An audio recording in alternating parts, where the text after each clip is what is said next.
Hello and welcome everyone. I'm Farwa Aamer, the Director of South Asia Initiatives at the Asia Society Policy Institute in New York. Today we delve into one of the most pivotal events of this big election year, the Indian elections. And I'm delighted to be in conversation with Dr. Ronojoy Sen, who's a Senior Research Fellow and Research Lead in Politics, Society and Governance at the Institute of South Asian Studies at the National University of Singapore.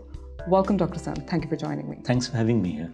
So, without further ado, if I could just begin by asking, as the 6-week-long Indian election process unfolds, one thing that we've been seeing is that Prime Minister Modi's popularity has been a key factor in this entire process.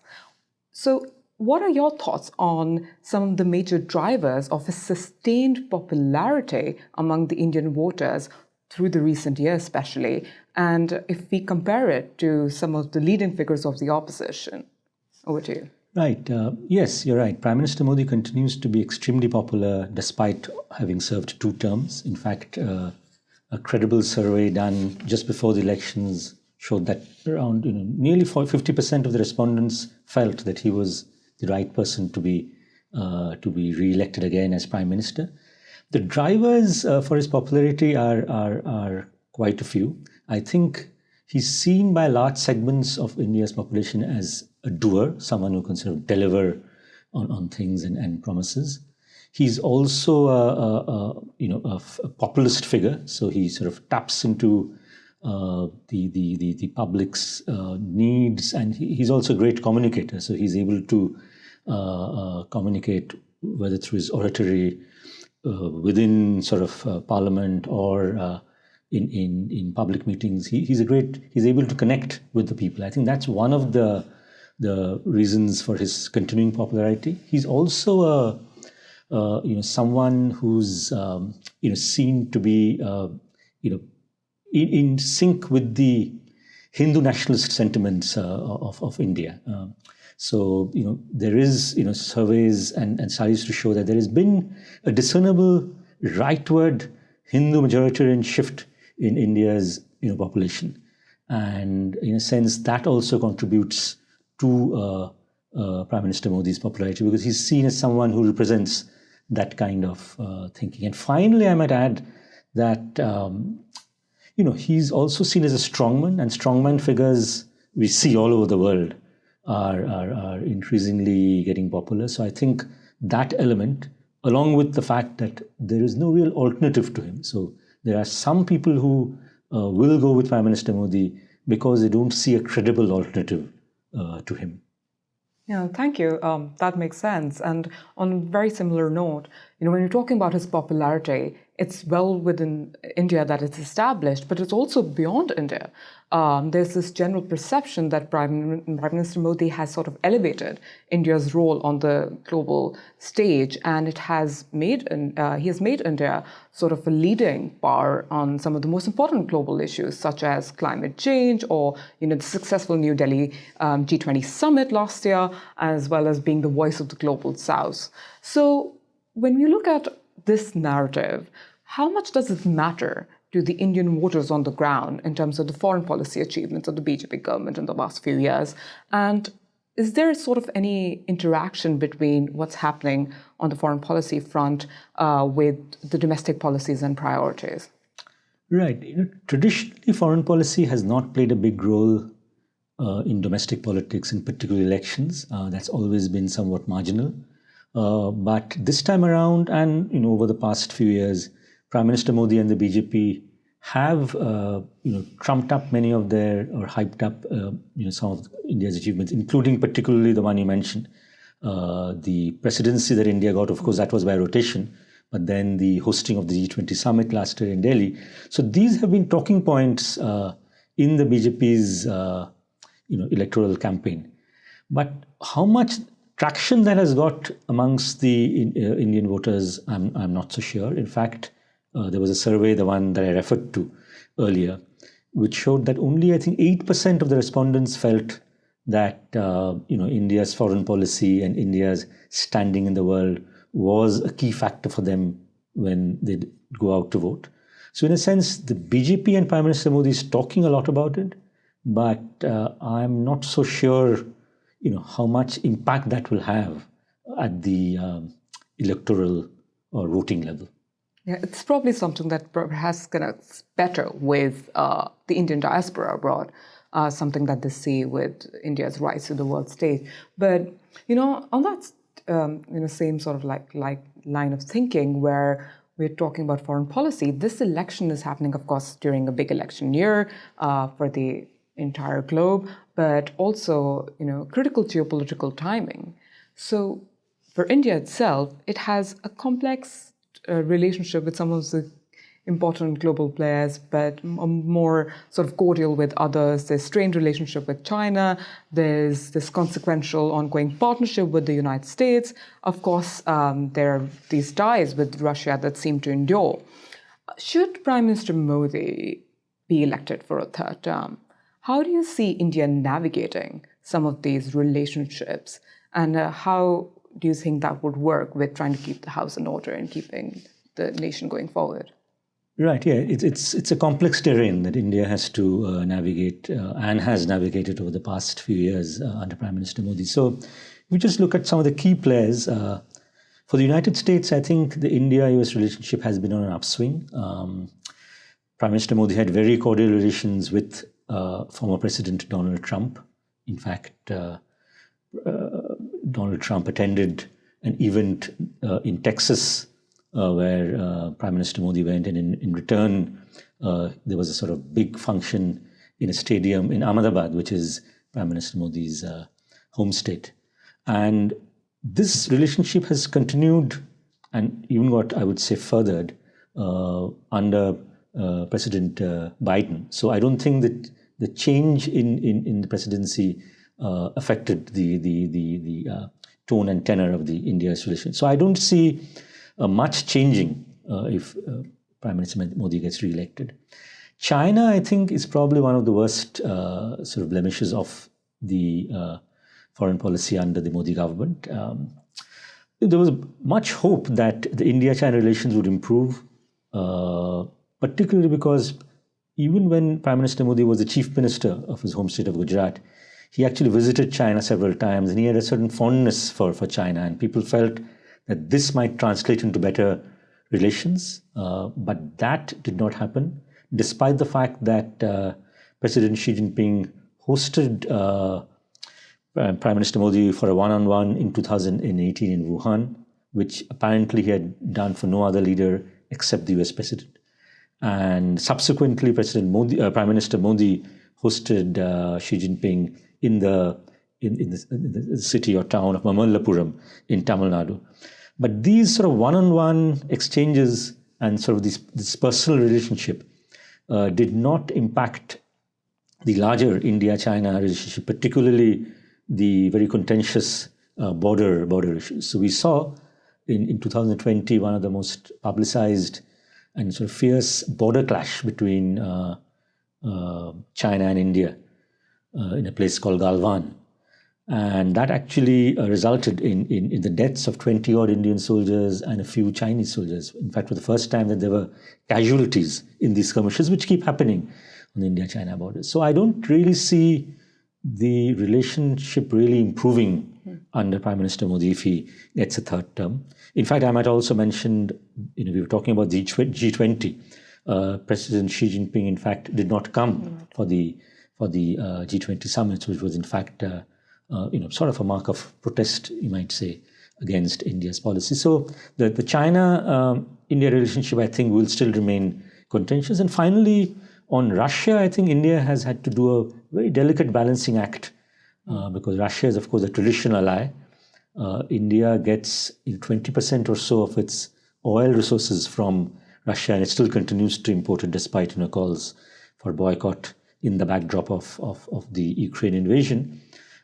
India is also very dependent on Russia for its defense equipment, and particularly for spare parts. India has tried to wean itself away from the dependence, but I don't think it's been able to do so in a major way. The efforts keep going on. So the India-Russia relationship will continue to be a delicate balancing act, particularly in the backdrop of the Ukraine invasion. So the sense is that there will be a lot of continuity with with the third term for Prime Minister Modi in regards to the foreign policy and how it's taking its relationships forward with these countries. Coming back to the electoral process, if we look at some of the election manifestos and the campaign promises, the BJP, the Bharatiya Janata Party, of course, and Prime Minister Modi, then they've made these ambitious promises of sort of expanding welfare programs, boosting infrastructure development, working on gender inequality, also raising rural per capita income, which, of course, are lofty goals. But with these declarations being made to this burgeoning population of India, how do you see would be some of the challenges in fulfilling them should the government, the BJP, maintain its hold on the government? And what should be the priorities, policy and domestically and reform priorities that the government should be looking into for the next term? Right. A lot of surveys, and even, I was in India during the campaign, people on the ground say that unemployment is really one of the big issues and challenges. And if you look at one of the key issues amongst voters, unemployment ranks really high. So that's something that the BJP government has not been able to address in a meaningful fashion in the decade that has been in power. And it must address in the next 5 years if it gets elected. In fact, the manifesto of the BJP, as you said, covers a lot of things, but it does not really have too much specifics for addressing the question of unemployment. I think there's been a lot of emphasis on infrastructure, which has been one of, I would say, success stories of the BJP government over the past 2 terms that they've been in power. And there's a lot of emphasis in the manifesto. There's talk about bullet trains, connecting major cities, as well as expanding the highway network, etc. So infrastructure seems to be a cornerstone, but I don't really see enough to address important questions like, as I said, unemployment, but also the rising levels of inequality in India. So, of course, these are very big questions, and governments traditionally in India and elsewhere have not been able to sort of address them in a short period. This is income inequality? Exactly. And but given that the BJP has had a uninterrupted run of 10 years and they might get another 5, one expects that these kind of issues should play an important role. On that note, I might mention that the BJP manifesto also usually, and this time is an exception, has a segment on something called what they call the cultural nationalism. Right. So usually under these things, earlier the building of a temple in Ayodhya, the North Indian town of Ayodhya, was one of the sort of key electoral agendas. That's been fulfilled. Another agenda traditionally was scrapping of the special status to Kashmir. That's also been fulfilled. So the only one that remains is the imposition of what they call a uniform civil code, the same laws for all religious groups in India. So that's quite prominent in their latest manifesto. So I think the BJP, even though they have a focus on the economics, the sort of so-called cultural, or you might call it Hindu nationalist issues, will also be quite important in their agenda. So in a sense, I'm not saying that will take away from the economics, but it will operate on a parallel track. So we'll see, the BJP, trying to address, both these, concerns, the so-called bread and butter issues, but also the cultural / Hindu nationalist issues. Right. And do you sense that with the kind of reforms or the needs of the Indian population at the moment, BJP is probably better poised than the other political parties to fulfill them or to lead India in a meaningful manner? I wouldn't really say that, because BJP does have a strong leadership in Prime Minister Modi. So in a sense, they can probably be more decisive in their actions, good or bad. But for the opposition, which still remains quite fragmented, and if there is a scenario, which is somewhat unlikely, of the opposition parties coming together to form a government, there the decision-making process probably might not be as decisive as it's now. But on the flip side, one might argue that it might be much more democratic. So you have more voices. Here, we have a very centralized decision-making, with authority, with Prime Minister Modi, of course, at the helm. But if there's another scenario where the opposition comes to power, then you do have a much more decentralized, much more democratic method of taking decisions, which in fact might, some argue, might not be so quick and so decisive, but might be for the better of India, especially if you look at sort of India's diversity, India's vastness, and India's federal structure. So you take regional and local sentiments into account far more than what might be done under a much more centralized regime. Since you mentioned democratic and democracy, and you have years of experience in terms of researching, studying, and analyzing the Indian democracy, but also the health of major political institutions in India, so it's only right for me to ask you, how do you see the future of India's democracy? Right, I'm an optimist by nature. So even though in the last decade or so, and I'm not saying that all bad things started in 2014. India has been a democracy with a lot of flaws, and a lot of institutions are not as robust as they should be. But we've seen an undermining and decay of institutions over the past decade, since Prime Minister Modi came to power.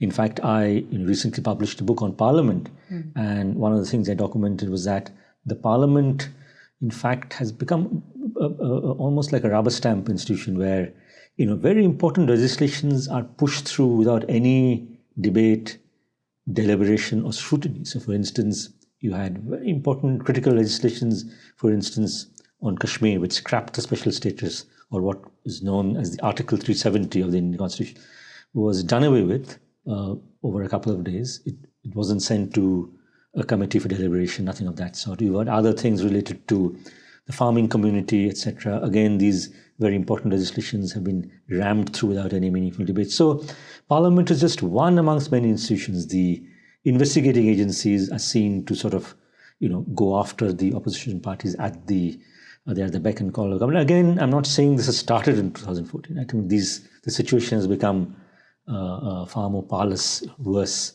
in the last few years. So we see a range of institutions, including, I would say, non-government organizations like the media.